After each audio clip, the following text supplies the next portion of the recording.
So ముందుగా లక్ష్మణ్ గారు, actually మొన్న మీ ఆ సినిమా వచ్చింది కదండి, అప్పుడు మంగళవారం సినిమా వచ్చినప్పుడు నేను అంటే కొంచెం ఆనందపడ్డాను, కొంచెం బాధపడ్డాను. అంటే ఇంత లేట్ ఎందుకు అయింది ఈయనకి, ఇలాంటి రోల్ ఇంత లేట్గా ఎందుకు పడింది? ఇందాక మీరు అన్న మాటలోనే ప్రతి విషయానికి ఆన్సర్ ఉంటుందేమో. అంత ఆరంభం ఇప్పుడు ఏది జరుగుతుంది మనకు తెలియదు. ఆశ పెట్టుకుని భలే ఉంది సినిమా అంటే మన క్యారెక్టర్ మనకి చెప్తుంది చేస్తున్నప్పుడు. పర్టికులర్గా రైటర్ రాసింది, డైరెక్టర్ మనకి ఇన్పుట్ ఇచ్చి ఇలా చేయించుకుని చేస్తున్నప్పుడు ఎక్కడో తెలియకుండా అంటే బరువైన మాట లేకపోతే చమక్కని పేలే మాట పడుతున్నప్పుడు తెలియకుండానే లోపల మెట్టు ఇటుకిటుకు పేర్చి ఒక చిన్నపాటి కుటీరం తయారవుతుంది. అలాగ అనుకుని కొన్ని పేళ్ళ ఓకే 1-2-3 అలా జరిగిన తర్వాత సరే వచ్చిన రోజు వస్తుంది, లేని రోజు లేదని వెళ్ళిపోతుంటాం. చూడండి, పని అయితే చేస్తున్నాం కదా, అలా వెళ్ళిపోతున్నప్పుడు ఎక్స్పెక్ట్ చేయని సినిమాలు డమ్మును పేలుతాయి.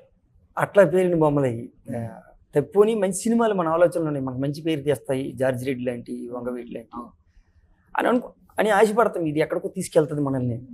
పాపం కొంచెం ఎక్కడో మొత్తంగా సినిమా వెళితే అందరికీ లైఫ్ అలా ఇటోటి అయిపోయింది. లక్కీగా అట్లాంటివి పేలిన సినిమాలు ఒక్కొక్కటి తీసుకొచ్చి మళ్ళీ మనకు తీసుకొస్తాయి. ఆ టైంలో కూడా మనతో చేస్తున్న మనుషులు ఉన్నప్పుడు అవి కూడా మనకి బలంగా తీసుకెళ్తాయి ముందరికి. అలాంటి విషయంలో మోహన్ అయితే అంటే ఇలాంటి మనుషులు అయితే మనకు గొడవ ఉండదు. కొత్త మనిషి అయితే ఇప్పుడు ఆయన మనకి ఎలా రిసీవ్ చేసుకుంటారనేది మనం వెళ్ళి కలిసి పని చేసిన తర్వాత కానీ మనకు తెలియదు కదండి. పని చేయనక్కర్లా, ఎందుకంటే పూర్వాశ్రమంలో ఇద్దరం నాటక రంగం నుంచి వచ్చిన వాళ్ళని, అక్కడ పరిచయం ఉంది.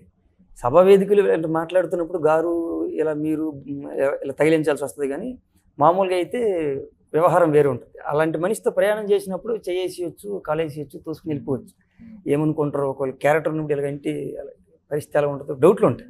అలా లేకుండా వెళ్ళిపోయి మనుషులు ఎక్కువ మనకు తగిలేరు. అలాంటి అట్మాస్ఫియర్ ఇబ్బంది లేకుండా క్రియేట్ చేసి డైరెక్టర్గా తగలడం జరగడం వల్ల మనకి ఈజీ అయిపోయింది.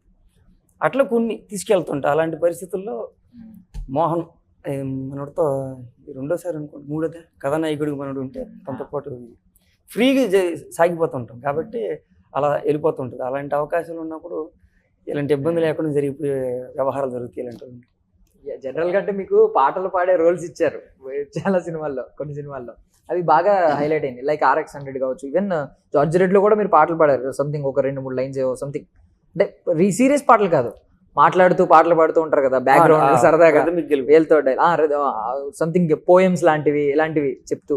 బట్ అంటే మీలో ఇంత ఎక్స్ప్రెషన్స్ లో కూడా ఇంత ట్రాన్స్ఫర్మేషన్ ఉందనేది మాత్రం అర్థం కాలేదు.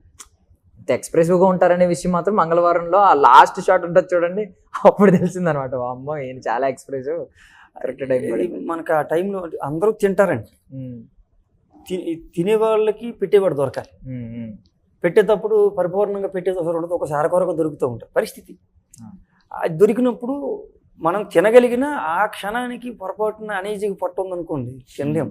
తినగలిగిన వాడు కూడా పర్టికులర్ ఆ టైంలో యాక్షన్ కట్ చెబుతున్న టైంలో మనకు ఎలా రాసి పెట్టిందో అలా జరుగుతుంది. ఆ టైంలో పక్కన ఉన్న వాళ్ళు కానీ, లైట్ ఆఫీసర్లు కానీ, మేకప్ వాళ్ళు కానీ అందరూ కౌంట్ అవుతారండి తెలియకుండా. మనకి మన సుడి ఇది నీ టైము అని ప్రతి మనిషి కూడా రాసి పెట్టున్నట్టు అలాంటి దొరికినప్పుడు మనకు అలా కుదురుతుంది. అది మన లక్. అందరూ గొప్పగా చేస్తారు, దొరకాలి వాళ్ళకి. లేట్ అయిందన్నారు చూడండి, లేట్ దొరుకుతున్నాయి. బ్రతకడానికి దారులు కొన్ని సినిమాలు ముక్తి నడిపిస్తాయి, కొన్ని కూర్చోబెడతాయి. అట్లా జరుగుతూ వస్తుంది.